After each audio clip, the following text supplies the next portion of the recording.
Ethan Cole had always considered himself a man of reason.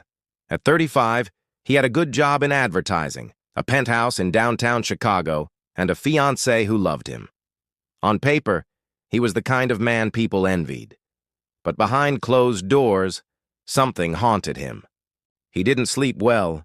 His dreams were fractured and violent, running through dark forests, drowning in rooms with no windows, or worse, hurting people he loved.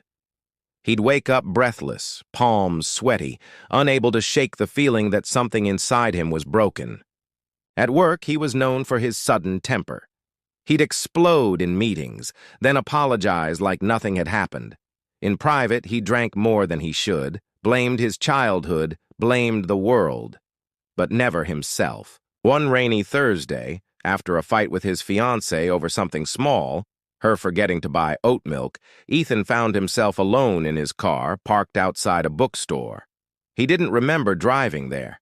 His mind had gone blank. Something pulled him inside. Not reason, something older, something darker. That's when he saw the book. It was old and dusty, nearly falling apart, titled The Archetypes and the Collective Unconscious. Carl Jung. A name he vaguely remembered from a college psychology class. He opened it at random and landed on the quote, "Until you make the unconscious conscious, it will direct your life and you will call it fate." It hit him like a slap. It was as if someone had reached into his skull and rearranged the furniture. Unconscious? Fate? Could it be that his anger, his fear, even his failures weren't bad luck, but a war he'd been fighting within himself? He bought the book, and that night, instead of drinking himself to sleep, he read. That was the beginning.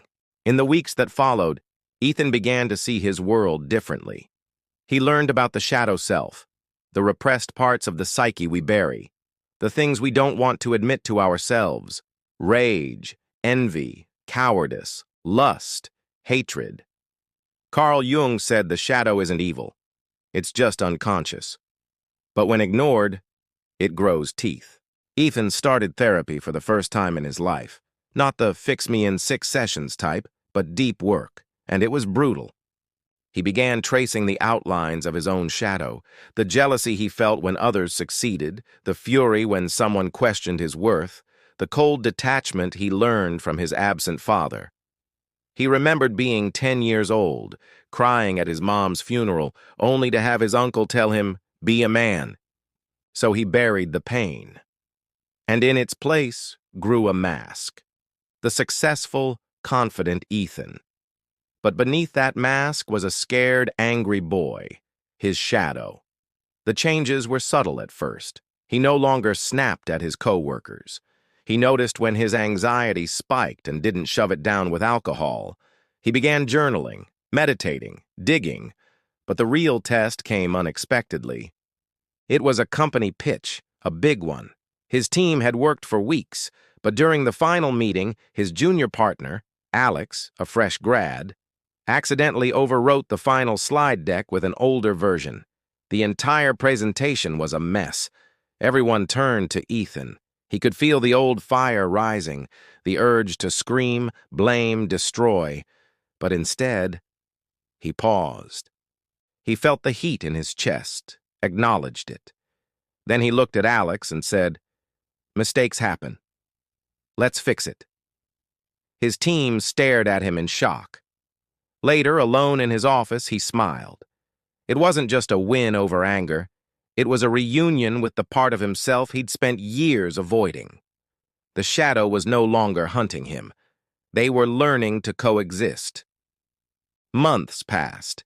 Ethan's relationship improved. He and his fiancée started real conversations about fear, love, even childhood pain. They got married in a quiet ceremony by the lake. He kept reading Jung, studying the layers of the self, persona, shadow, anima, self. But he also became a different kind of man. Not perfect, but real. He started mentoring Alex, helped his therapist launch a podcast about inner work, and even gave a TED-style talk called The Man in the Mirror, A Journey with the Shadow Self. The night before the talk, He read the Jung quote again. Until you make the unconscious conscious, it will direct your life and you will call it fate. He finally understood.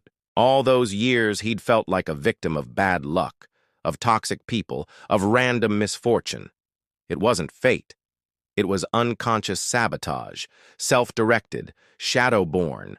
But now the unconscious had a name, and that gave it shape, and shape gave it boundaries. He had reclaimed his power. Ethan's story isn't unique. We all carry shadows, parts of ourselves we disown. But Jung didn't fear the shadow. He saw it as a path to wholeness. The more Ethan faced his darkness, the more light he found in his life. So if you feel stuck, triggered, or lost, don't look outward, look within.